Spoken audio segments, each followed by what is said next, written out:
Viewers, welcome to my channel online study with Bhavesh. आज की इस वीडियो में हम बात करने वाले हैं ऊष्मागति से संबंधित कुछ महत्वपूर्ण टर्म में चौथी टर्म के बारे में, जो कि होती है आपकी ऊष्मागतिक अवस्था समीकरण। पिछले वीडियो में हम ऊष्मागतिकी क्या होती है, ऊष्मागतिकी से संबंधित तीन महत्वपूर्ण पद पढ़ चुके थे और आज चौथा पढ़ रहे ऊष्मागतिक अवस्था समीकरण। तो चलिए स्टार्ट करते हैं। देखिए, जैसे कि हम बात करें आपके ऊष्मागतिक निकाय कौन कौन से होते हैं आपके गैस होते हैं, द्रव होते हैं, ठोस होते हैं। फिर यदि हम बात करें इनके ऊष्मागतिक चर की, तो क्या क्या होते हैं आपके दाब होते हैं, ये क्या होते हैं आयतन होते हैं, आपका मोल होते हैं। इसी प्रकार यदि हम द्रव की बात करें तो इसका पृष्ठ तनाव होता है, क्या होते हैं इसका, फिर आपका श्यानता होती है एटसेट्रा। यदि ठोस की बात करें तो आपका लंबाई, आपकी चौड़ाई, आपका क्षेत्रफल, ये सब क्या होते हैं इनके ऊष्मागतिक चर होते हैं। उसके बाद हमने क्या पढ़े थे आपकी ऊष्मागतिक अवस्था। ऊष्मागतिक अवस्था को जब हमने सीख रहे थे तो हमने इस संबंध का क्या लिया था, सहारा लिया था, PV = nRT। और इसी संबंध की सहायता से हमने क्या सीखा था कि ऊष्मागतिक अवस्था क्या होती है। ऊष्मागतिक जो अवस्था रहती है वो कुछ नहीं रहती है, आपकी ऊष्मागतिक चरों का सेट रहती है और वो किससे निर्धारित होता है, इस संबंध से। जैसे कि इस संबंध में क्या है, दाब आया है, क्या आया है, आयतन आया है, और क्या क्या आया है, यहाँ आपका तापमान आया है, और यहाँ क्या आया है, आपका मोल आया है। अर्थात इस संबंध की सहायता से हमने आपकी ऊष्मागतिक अवस्था निकाले थे, गैस की दाब, आयतन, मोल। तो ये जो आपका समीकरण है, यही समीकरण कहलाता है आपका ऊष्मागतिक अवस्था समीकरण। तो ऊष्मागतिक अवस्था समीकरण वास्तव में होता क्या है, एक ऐसा समीकरण जो कि ऊष्मागतिक चरों, ये क्या है, दाब ऊष्मागतिक चर है, ये भी क्या ऊष्मागतिक चर है गैस का, ये भी क्या ऊष्मागतिक चर, ऊष्मागतिक चर, जो ऊष्मागतिक चरों के मध्य जो समीकरण आपके संबंध दर्शाए वही क्या होता है आपका ऊष्मागतिक अवस्था समीकरण। जैसे कि y = mg/L/πr²L, ये भी क्या है आपका ऊष्मागतिक अवस्था समीकरण है। अब वो कैसे, इसे हम मान सकते हैं ऊष्मागतिक समीकरण होगा, लेकिन वास्तव में है नहीं। लेकिन उदाहरण के लिए हम मान लेते हैं कि ये क्या है आपका ऊष्मागतिक अवस्था समीकरण है, क्योंकि ये आपकी लंबाई में संबंध बता रहा है, आपकी प्रत्यास्थता में संबंध बता रहा है, ये आपकी द्रव्यमान में संबंध बता रहा है, त्वरण में संबंध बता रहा है।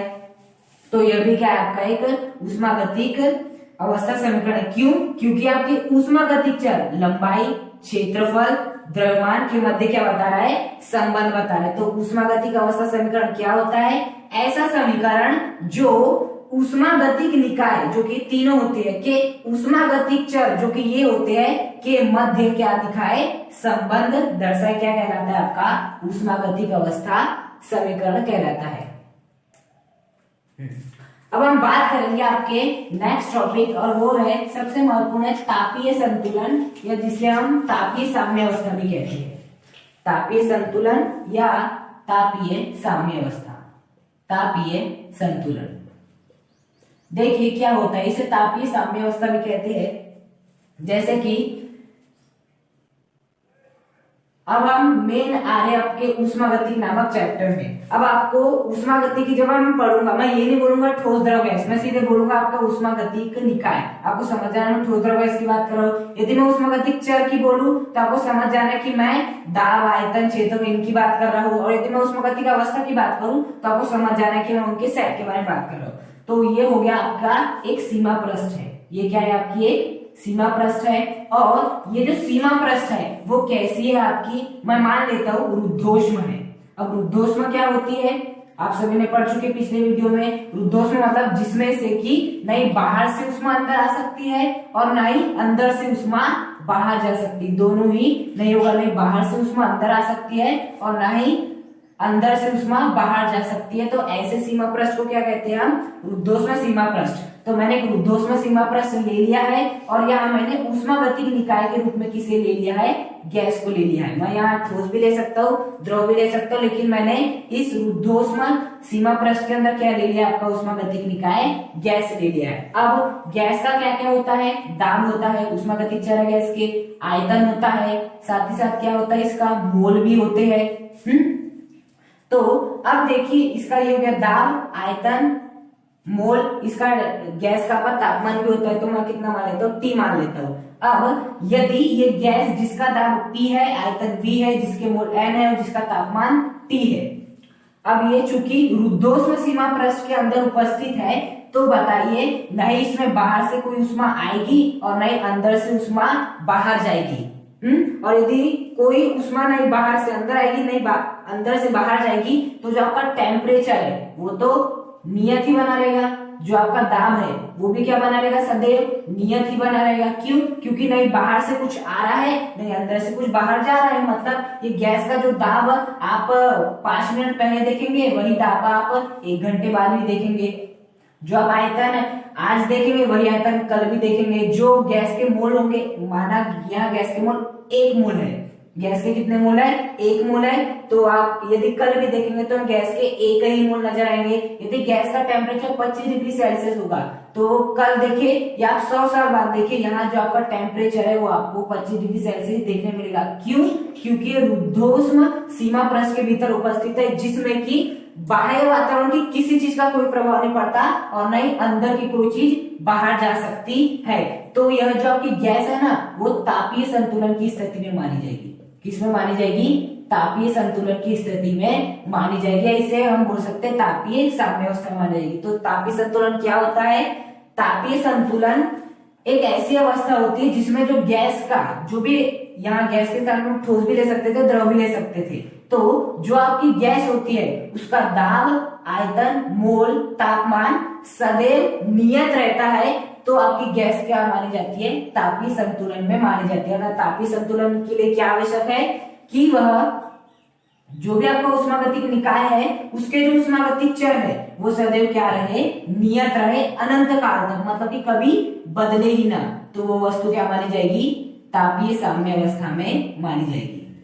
तो तापीय साम्यावस्था में मानने के लिए हमें केवल एक ही बात का याद रखना है कि जो आपके उष्मागतिक चर होते हैं वो यदि नियत काल तक क्या रहे, आपके वही रहे जो कि कुछ समय पहले थे, तो जो अगर आपका उष्मागतिक निकाय उसे क्या मानेंगे हम?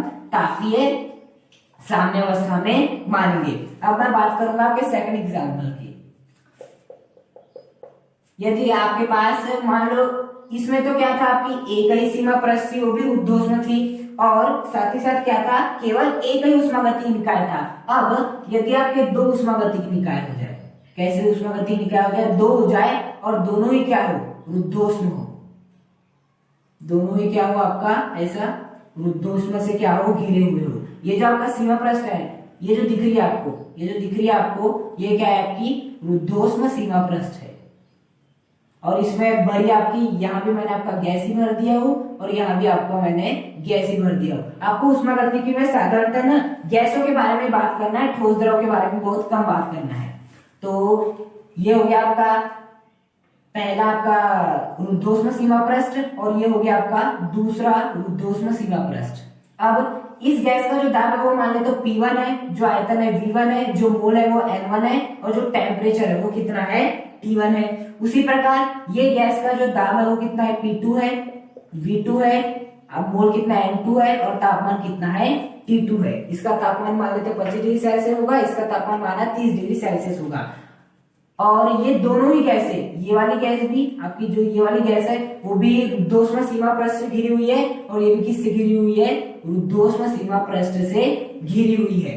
तो रुद्धोष्म सीमा पृष्ठ से घिरी हुई है मतलब कि बाहर से कोई उष्मा अंदर नहीं आ सकती और अंदर से कोई उष्मा बाहर नहीं जा सकती। उसी प्रकार यहाँ भी बाहर से कोई उष्मा अंदर नहीं आ सकती और अंदर से कोई उष्मा बाहर नहीं जा सकती। इसका मतलब ये हुआ, मतलब कि इस गैस का जो दाब P1 है, यदि आप 100 साल बाद में आके देखोगे तो दाब P1 ही रहेगा, आयतन V1 ही रहेगा, मोल N1 ही रहेंगे, और आपका टेम्परेचर T1 ही रहेगा। क्यों? क्योंकि नहीं बाहर से उष्मा अंदर आ सकती, नहीं अंदर से कुछ बाहर जा सकता है। उसी प्रकार से यहाँ पर भी ऐसे ही होगा, बाहर से बाहर नहीं कोई चीज जा सकती है और नहीं अंदर से कोई चीज आ सकती है। तो दाब भी P2 ही रहेगा। इसका 100 साल बाद देखे, 1000 साल बाद देखे, या अनंत काल के बाद देखे। अनंत काल मतलब जिस काल के बारे में मालूम नहीं है, बहुत मिलियन और ईयर के बारे में देखेंगे तो दाब यही रहेगा। क्यों?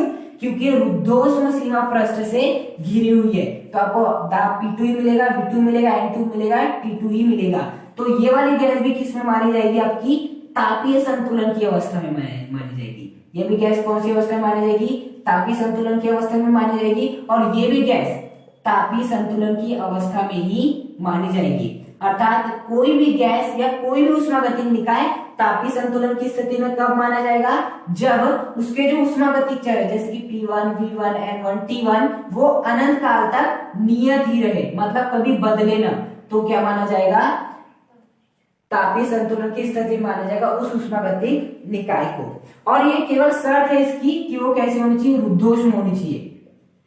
यदि रुद्धोष्म सीमा प्रश्न है और यदि आपके जो ऊष्मागतिक चर है वो यदि अनंत काल तक आपकी नियत ही है, तो जो आपकी ऊष्मागतिक निकाय वो क्या माना जाएगा? तापीय संतुलन की स्थिति में माना जाएगा। अब यदि मैं आपकी जो सीमा पृष्ठ है उसे मैं क्या कर लूं? ऊष्मा पार कर दूं, जिससे कि ऊष्मा आर पार हो सकती, तब क्या होगा? यदि मैं अभी तक तो हम केवल किसकी बात कर रहे थे? रुद्धोष्म की, मतलब कि न ऊष्मा अंदर आ सकती नहीं बाहर जा सकती है। अब यदि मैं बात कर लूं, ये आपका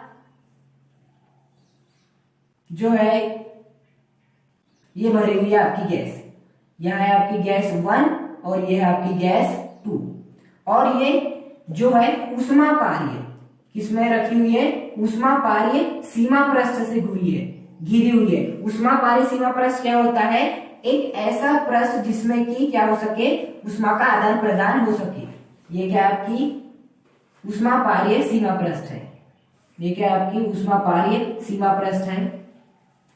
ओके, ये क्या आपकी ऊष्मा पार्य सीमा पृष्ठ है। इसका जो दाब है वो कितना माने? तो P1 है, आयतन V1 है, टेम्परेचर T1 है। इसका P2 है दाब, आयतन है V2 और जो आपका टेम्परेचर है वो कितना है आपका? T2 है। अब देखिए ये चूंकि क्या है? ऊष्मा पार्य है। ऊष्मा पार्य का मतलब है कि यहाँ की ऊष्मा यहाँ जा सकती है, यहाँ से ऊष्मा यहाँ आ सकती है, यही मतलब हुआ। ऊष्मा पार्य मतलब ऊष्मा का संचरण हो सकता है।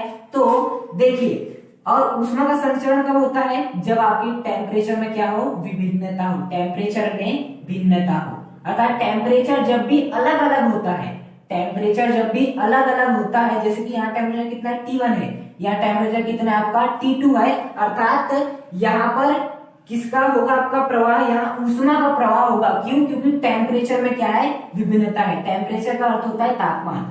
जब भी तापमान में भिन्नता होती है तो आपकी ऊष्मा का क्या होता है? स्थानांतरण होता है। तो यहाँ से क्या होगा? हम मान लेते हैं इस T1 का मान है आपका 25 डिग्री सेल्सियस और इस T2 का मान कितना है आपका? 23 डिग्री सेल्सियस। तो देखिए यहाँ का तापमान ज्यादा है, यहाँ का तापमान कम है, मतलब ऊष्मा कहां से कहां जाएगी? ऊष्मा यहाँ से यहाँ जाएगी। यदि यहाँ का तापमान ज्यादा रहता और यहाँ का कम रहता तो ऊष्मा यहाँ से यहाँ आती, ताकि टेम्परेचर क्या हो जाए? सेम हो जाए। अभी यहाँ 25 डिग्री सेल्सियस है, यहाँ 23 डिग्री सेल्सियस है, तो ऊष्मा जो है यहाँ से यहाँ जाएगी, जिससे कि इनका तापमान ये भी 24 हो जाए और ये भी क्या हो जाए आपका? 24 हो जाए। फिलहाल अभी कितना है? 25 डिग्री सेल्सियस और यहाँ कितना है? 23 डिग्री सेल्सियस। तापमान में विभिन्नता है, मतलब ऊष्मा का आदान प्रदान होगा। क्या होगा? ऊष्मा का आदान प्रदान होगा। कब तक होगा? जब तक कि इनके टेम्परेचर बराबर नहीं हो जाते। तो माना ऊष्मा का आदान प्रदान हो गया, क्योंकि ऊष्मा पार्य थी। ये कैसे थी? ऊष्मा पार्य थी, मतलब ऊष्मा का क्या हो गया? आदान प्रदान हो गया। और इनके जो टेम्परेचर थे, इसका भी जो था 24 डिग्री सेल्सियस हो गया, इसका भी क्या हो गया? 24 डिग्री सेल्सियस हो गया। ये हो गया 24 डिग्री सेल्सियस जब आपने ऊष्मा का आदान प्रदान किए। ये भी कितना हो गया आपका? 24 डिग्री सेल्सियस हो गया। तब ये जो दोनों गैस है वो किस में मानी जाएगी? आपकी तापीय संतुलन की स्थिति में मानी जाएगी। यदि मैं पिछले एग्जांपल की बात करूं तो वहां भी टेम्परेचर अलग अलग था, ये भी T1 था, ये भी T2 था, लेकिन जो बीच में जो आपकी पृष्ठ था ना वो कैसा था? आपका रुद्धोष्म था। मतलब कि ऊष्मा का आदान प्रदान नहीं हो सकता था। यदि रुद्धोष्म सीमा पृष्ठ है तो आपको एक बात याद रखनी की बस रुद्धोष्म में नियत काल तक आपका जो दाब, आयतन, टेम्परेचर है वो एकदम फिक्स रहना चाहिए, बदलना नहीं चाहिए, तब वो तापीय संतुलन की अवस्था में मानी जाएगी। और यदि आपकी जो ऊष्मा पारी सीमा पृष्ठ हुई जैसे कि यहाँ है, तो दोनों गैसें तापीय संतुलन की स्थिति में तब आएगी जब दोनों के तापमान इक्वल हो जाएंगे। जैसे कि पहली स्थिति में 25 डिग्री सेल्सियस था और यहाँ कितना था? 23 डिग्री सेल्सियस था। अब मैं पूछूं क्या ये दोनों गैस तापीय संतुलन की स्थिति में? बिल्कुल नहीं है, क्योंकि इनके तापमान सेम नहीं है। लेकिन जैसे ही हमने ऊष्मा पारी दीवार लगाए तो क्या हो गया? तापमान में भिन्नता होने के कारण आपकी ऊष्मा यहाँ से यहाँ गई और इनके टेम्परेचर 24 डिग्री सेल्सियस हुए और जब भी तापमान समान हो जाते हैं तो वस्तु किसमें मानी जाती है, तापीय संतुलन की स्थिति में मानी जाती है। तो तापीय संतुलन की स्थिति के लिए दो शर्त है। यदि आपकी ऊर्ध्वाधर सीमा पृष्ठ है तो तापीय संतुलन की अवस्था में कोई भी ऊष्मागतिक निकाय तब माना जाएगा जब उनके ऊष्मागतिक चर सदैव नियत रहे। और यदि आपके जो है ऊष्मापारी सीमा पृष्ठ है और वो तापीय संतुलन की स्थिति में तब होंगे जब उनके क्या हो, टेम्परेचर अर्थात तापमान क्या हो, समान हो, तापमान में भिन्नता न हो।